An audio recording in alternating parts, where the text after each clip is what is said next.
Chers téléspectateurs du micro du pasteur Bobo, partout où vous êtes à travers le monde, on vous dit bonjour, bonsoir, ça dépend de l'heure à laquelle vous nous regardez. Nous sommes encore avec M. Godefroy Moïndi, que vous connaissez tant. Durant toute l'année 2023, il était avec nous au Four et au Moulin. Il a développé beaucoup de théories par rapport, beaucoup plus politique par rapport à notre pays. Et nous sommes encore avec lui. Bonjour, M. Godefroy Moïndi. Oui, bonjour, pasteur Bobo. Bonjour. On vous dit bonne année 2024, bien que vous avez perdu des personnes très chères pour vous, votre nièce et votre frère, mes condoléances. Merci beaucoup, pasteur. Merci. Ça va, ça s'est passé comme ça. Comment avec les fêtes et puis les deuils? C'était très difficile pour moi. C'était le jour de mon anniversaire, le 21 novembre.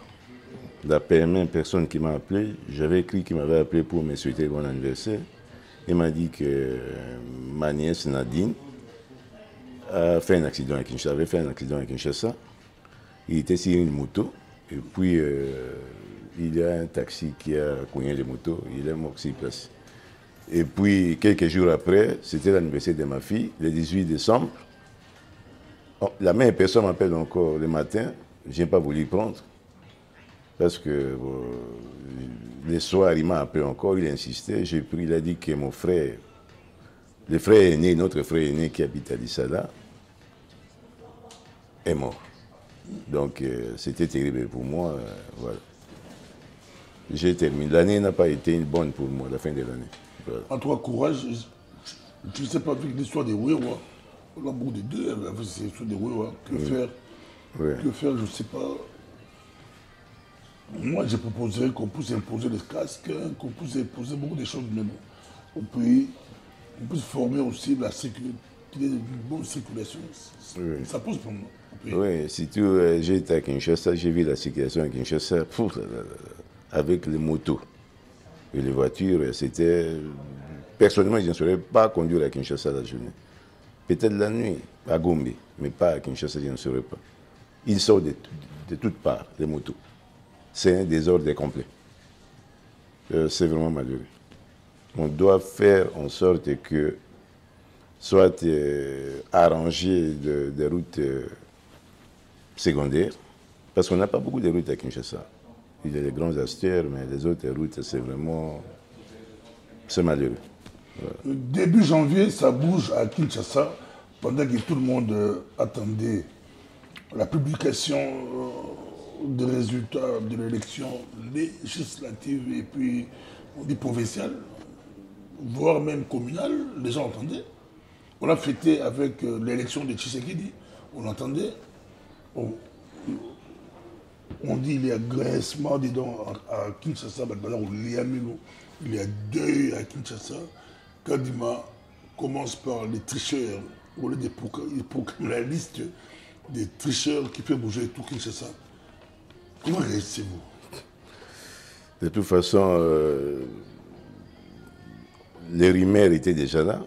Tout le monde savait que les élections n'étaient pas très bien passées partout à l'intérieur du pays. L'opposition avait déjà dénoncé, et même la Cinco, qui avait vraiment 25 000 observateurs dans tous les centres. Ils ont trouvé qu'il y avait dans d'autres centres il y avait trop de tricheurs. Mais seulement, on ne va pas rentrer, la CENI a publié la liste, a invalidé dans tous les tonnés des territoires de fraudeurs. Mais moi, on doit aller plus loin. C'est-à-dire, non seulement invalider ces gens-là, qui ont eu des machines à voter chez eux, on doit les arrêter. La justice doit les arrêter, on doit traduire tout le monde en justice, les juger, les condamner et les priver des droits de vote pendant plusieurs années. Priver des droits civiques et politiques. Ça ne peut pas continuer. C'est une honte. On a mis le Congo dans une honte terrible. Et pourtant, l'opposition dit autre chose. Pour l'opposition, il faut tout refaire. Comment c'était les mêmes élections, les mêmes bulletins. Comment vous triez, vous dites que la députation, c'était pas bien et que la présidentielle, on a voté le président par les mêmes bulletins de vote, par les mêmes machines. Vous dites quoi? De toute façon, les problèmes de machines à voter, que Kabila nous a emmenés, c'est Kabila qui nous a emmenés les machines à voter. on n'était pas tous d'accord avec ce système de machines à voter. Donc il y a eu des tricheries de part et d'autre. Annuler les élections à travers la République, les élections législatives, non. Je trouve que comme on a découvert telle ou telle personne à travers la République, ils ont fait, ils ont détourné, ils ont corrompu, on a cité leur nom, je crois qu'on doit s'arrêter à ça. Parce que revenir encore sur toutes les élections, avec quel moyen? Avec quel moyen? Je crois que le Congo n'a pas de moyens pour revenir. C'est des moyens où la tricherie a été limitée. La tricherie a été, je crois, d'après ce que je suis, la Cinco. Les églises, les évêques des églises, la conférence des églises catholiques et chrétiennes et protestantes, je suis leurs avis. Il n'y a pas vraiment d'élections triquées partout. Il y a eu des points, des places, des points, oui. Donc on ne peut pas annuler les élections comme telles, mais on doit punir ces gens-là. La majorité des gens sont des gens de l'Union sacrée qui ont fait des désordres.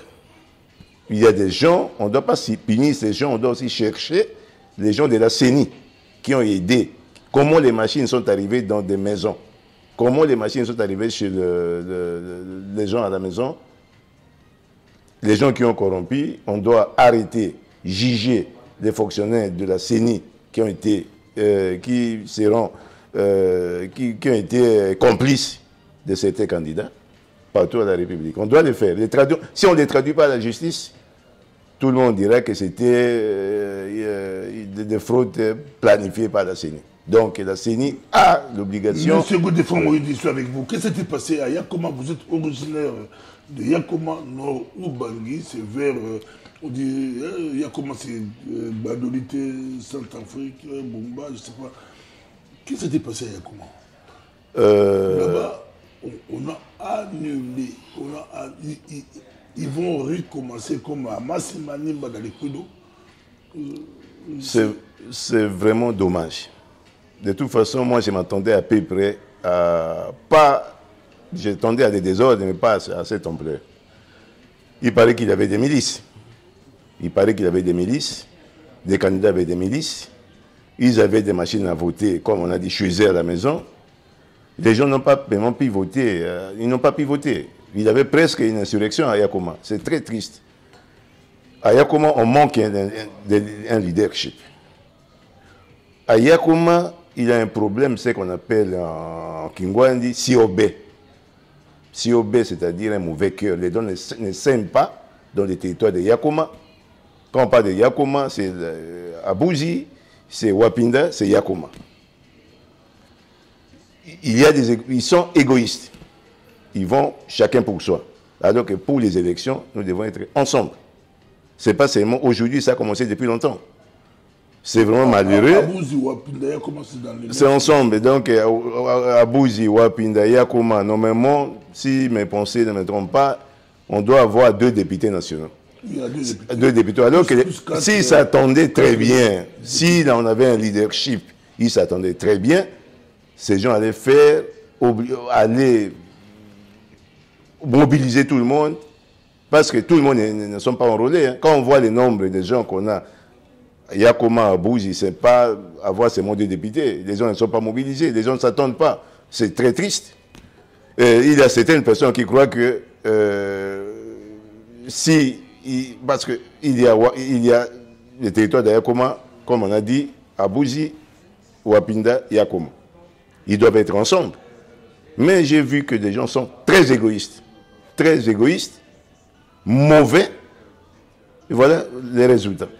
Il y a eu des candidats qui ont carrément des machines à voter avec complicité des gens de la CENI qui ont été corrompus. J'ai ici, on m'a envoyé une lettre qu'ils ont envoyée à la CENI de 6 pages. Mais quand tu dis la lettre, c'est vraiment triste. J'ai même honte d'appartenir à cette communauté-là. J'ai honte. Quand vous dites il y a comment pour faire comme les gens, c'est là où il y avait cette idée. Je ne veux pas entrer dans les détails.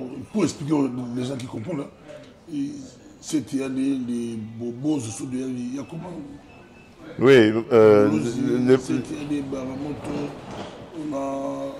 Même à l'époque de Mobutu, ces gens ne s'attendaient pas à entrer. Même à l'époque de Mobutu, ils ne s'attendaient pas à entrer. Et heureusement que cette histoire d'animosité ne s'est pas entendue dans toute la province de Nord-Ubangi. Ailleurs, c'était bien passé. À Sud-Ubangi, c'était bien passé. Chez nous... Sud-Ubangi, c'est les Bemba. Oui. Vous dites qu'il paraît qu'il y avait des milices. Quand vous dites, oui, mais c'est écrit, j'ai les documents. J'ai les documents. Ça dit qu'ils se sont constitués en milice. Il y a des gens d'Abouzi qui ne voulaient pas que les gens de Yakoma aillent là-bas. Il y a déjà Yakoma qui interdisaient aux gens d'Awapinda de venir à Yakoma. Il y a des gens de Wapinda. Est-ce que vous comprenez cette histoire? Il y a des gens de Gazamba, je ne sais pas, qui avaient des milices et de la bagarre. Si on a annulé, c'est parce que c'était grave. Ah, donc maintenant, je commence à comprendre. Ou on commence à comprendre. Oui. Donc vous dites que quand il y a eu élection à Yakoma, si vous êtes de Wapinda, on vous dit, faites votre campagne à Wapinda, ne venez pas. Ne venez pas ailleurs. D'après. Oui. Les gens d'Abouzi aussi ne venaient pas à Wapinda. Oui. Les gens de c'était à peu près ça. Ils sont tous bandits. Je crois que oui, ils sont ensemble, même coutume, même langue, ils sont même langue, ils sont ensemble. Tribu, mais il y a d'autres personnes qui croient que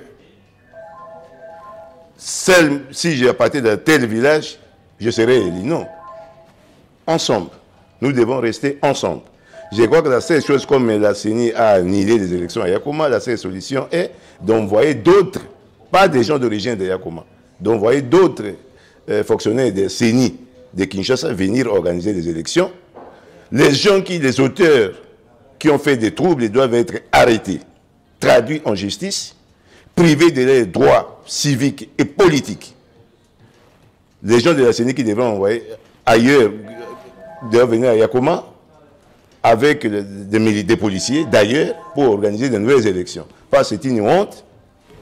Faire comprendre aux gens de Yakoma qu'ils doivent être ensemble. Ensemble.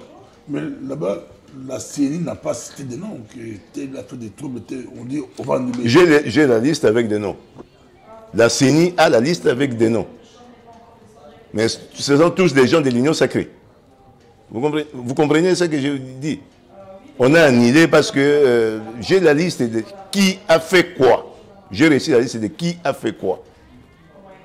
Et je suis non seulement fâché, et je suis triste. Parce que cette situation n'a pas commencé aujourd'hui. Ils sont égoïstes et mauvais. Chacun veut sa famille, ne veut pas de l'autre, et ainsi de suite. Et voilà la situation. C'était prévu de longue date, mais je ne pouvais pas imaginer que ça pouvait descendre de cette ampleur. Pouvait prendre de cette ampleur. Est-ce que le découpage a été bien fait? Comment Agbado lui, il n'y a pas de problème? Comment Yakoma, si tu es il se divise par rapport à toi, tu es de Wapinda, tu es de Abouzi, tu es mais parce qu'il n'y a pas de dialogue. On a dit ça. On a conseillé à l'époque, on dit, voilà, écoutez, il faut être ensemble, il faut se parler. À l'époque, c'était la même chose, ils ne s'attendaient pas.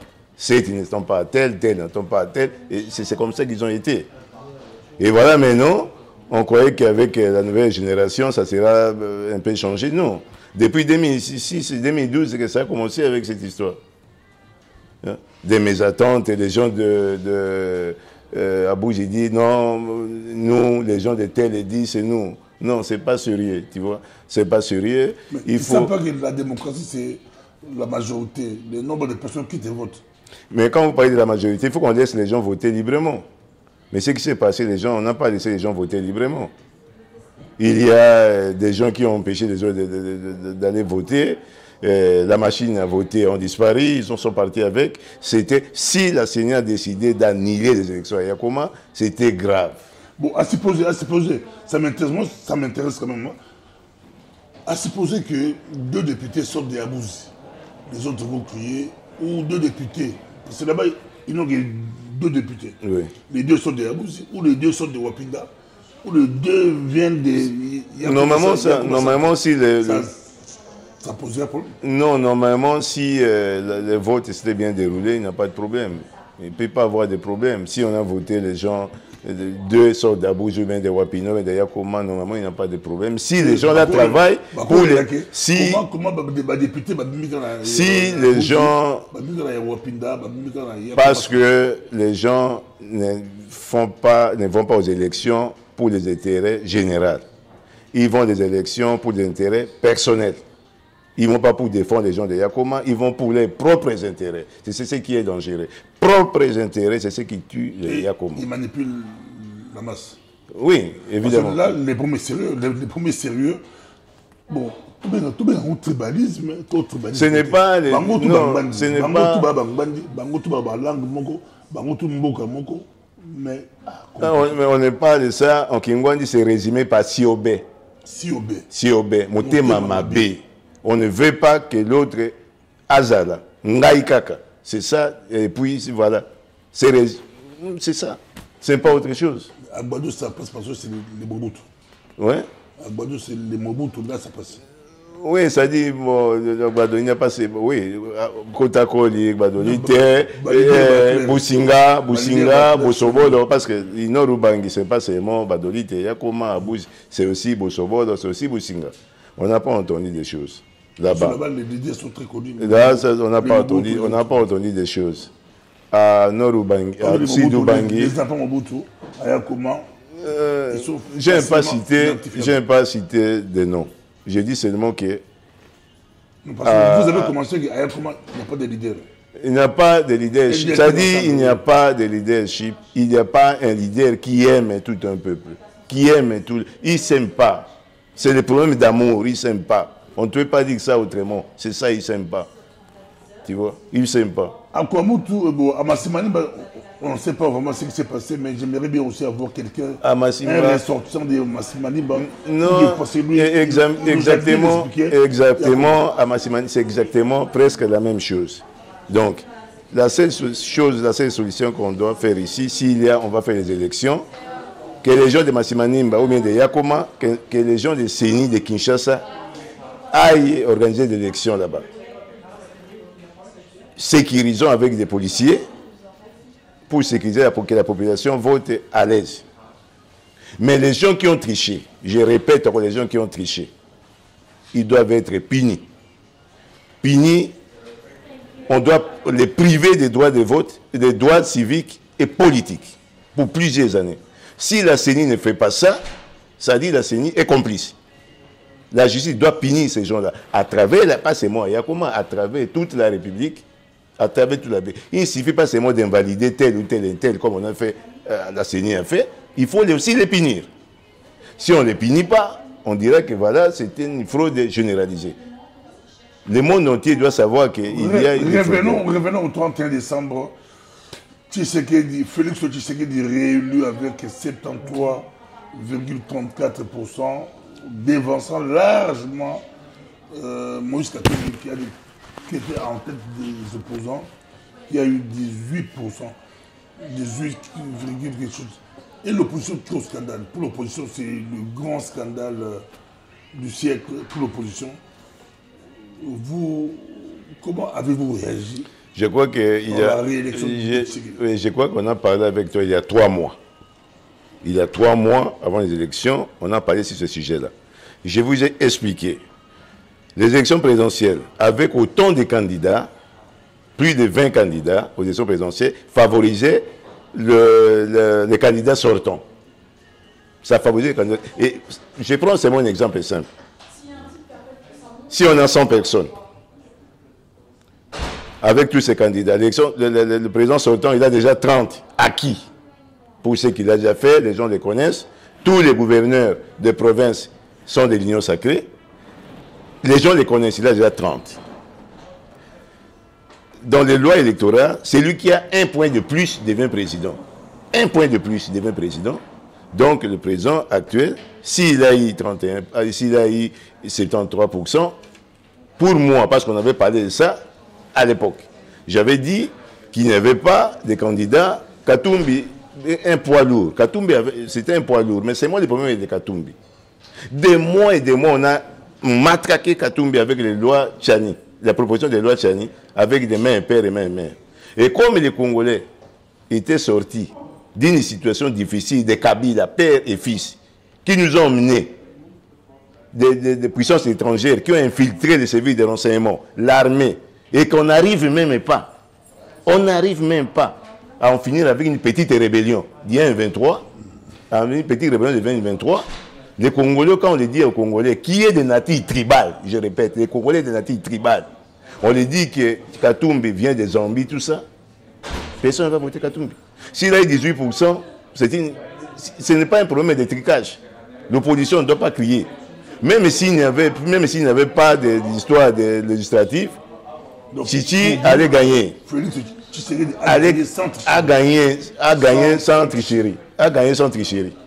Même, il a gagné sans tricherie. Même s'il n'y avait pas d'histoire législative, de bourrage, Chichi allait gagner. Il n'avait pas... Je ne peux pas parler de Fayoulou. Fayoulou, il avait perdu sa chance. Mukwege, j'ai parlé il y a 3 mois, j'ai dit Mukwege, il avait commis une erreur. Et j'avais répété. 6 mois avant, on a parlé avec toi. 3 mois aussi, on a parlé avant les élections. J'ai dit Mukwege ne pouvait pas mettre son nom. Je ne sais pas comment les gens ne font pas des analyses.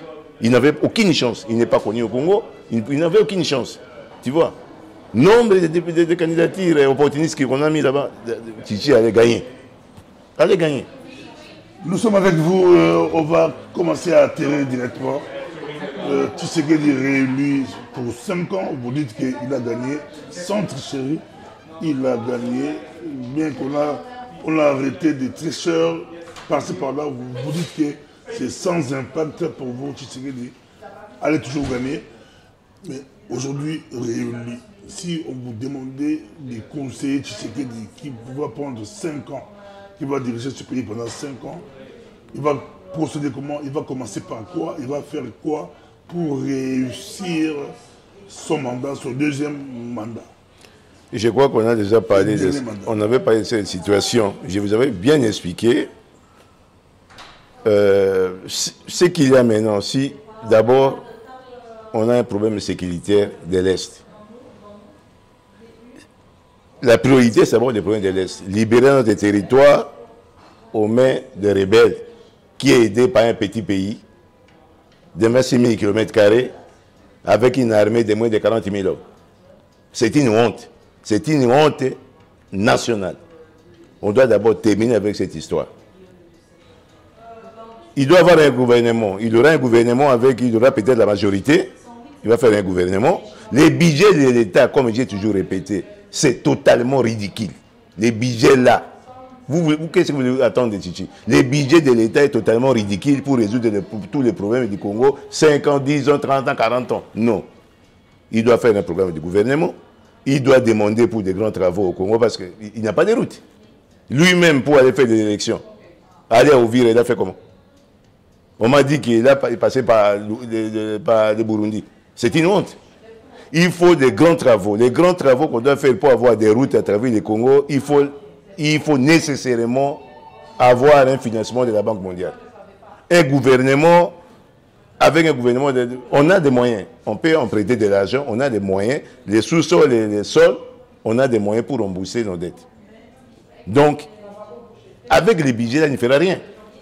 Si, avec les budgets là de 10 milliards, 16 milliards, qu'est-ce qu'il va faire avec? Nous ne devons pas dire chaque fois, on va tuer tous nos présidents. Tel vient, non, il n'a rien fait. Mais il va faire comment? Avec 10 milliards. Il va arranger le pays avec 10 milliards. Il va faire comment avec les 10 milliards? Il faut emprunter de l'argent, faire des grands travaux à travers, donner du travail aux gens. Avec des grands travaux comme on fait ici, par exemple, après la Deuxième Guerre mondiale, qu'est-ce qu'ils ont fait? L'Europe était détruite à 90%. Qu'est-ce qu'ils ont fait? Avec le plan Marshall, ils ont arrangé les pays, ils ont remboursé. Mais c'est comme ça qu'il faut faire. Le Congo est totalement ruiné. Le Congo, il n'y a rien au Congo. Il n'y a pas de limite, il n'y a rien. Donc, je ne peux pas commencer à dire, Chichi, quand il vient, les sociaux, moi, je ne suis pas quelqu'un qui va dire à un candidat, un président de la République, tu as échoué, tu as échoué. Ils vont tous échouer. Avec les budgets, ils vont tous échouer. Voilà. On va terminer ici. On va parler de Lingala. Oui. Les Palestiniens, les bruits, les rumeurs, les panzani, les bateaux démentir, les Palestiniens, les Palestiniens, le gouvernement congolais en dimension palestinien, Non. Non. L'Équateur, la Kivu, côté de Palestine. Pour le territoire congolais, 2 345 000 km2, avec 2 habitants km carrés, on a plus de la place pour mettre tout le monde. Mais le problème des Palestiniens, le gouvernement congolais a démenti ça. Et pour moi, c'était une blague. Une blague comment? Les Palestiniens, comme vous les voyez là-bas, ils ne vont jamais sortir de la Palestine pour aller ailleurs. Ils ont commis l'erreur en 1948 avec l'État d'Israël, la nation d'Israël. Ils sont partis. Israël a refusé qu'ils rentrent. La majorité des Palestiniens sont dehors. Ils ne sont jamais rentrés. Chaque année, ils pleurent. On appelle ça la catastrophe. Donc les Palestiniens, comme vous voyez là-bas, catastrophe, oui, ils ne vont jamais quitter leur territoire. Donc pour moi, je trouve ça c'est une blague. Les Palestiniens, ils ont toujours été en Palestine. Toujours. Vous savez, dans la Bible, on a dit, le premier miracle de Jésus-Christ, il a fait ça à Cana. Il a transformé l'eau en vin à Cana. Les ancêtres des Palestiniens actuels sont les Cananéens.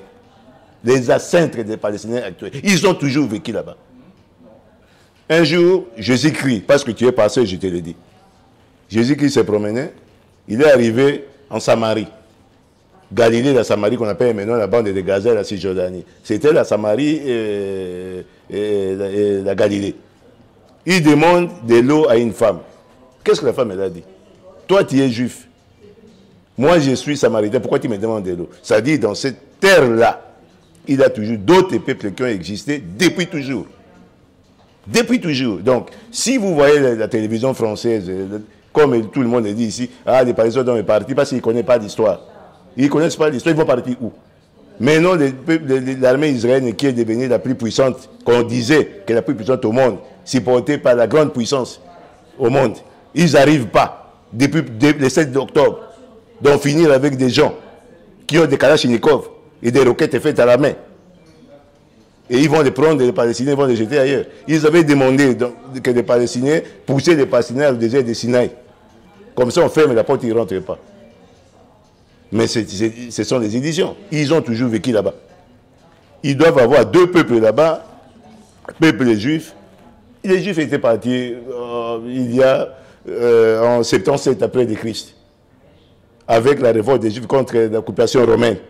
Le général Titus avait détruit le temple là. Tu vois, toi, je t'ai vu dans les ruines des temples de Jérusalem, là où les gens prient, si les temples des rois Hérode, les grands, des ruines.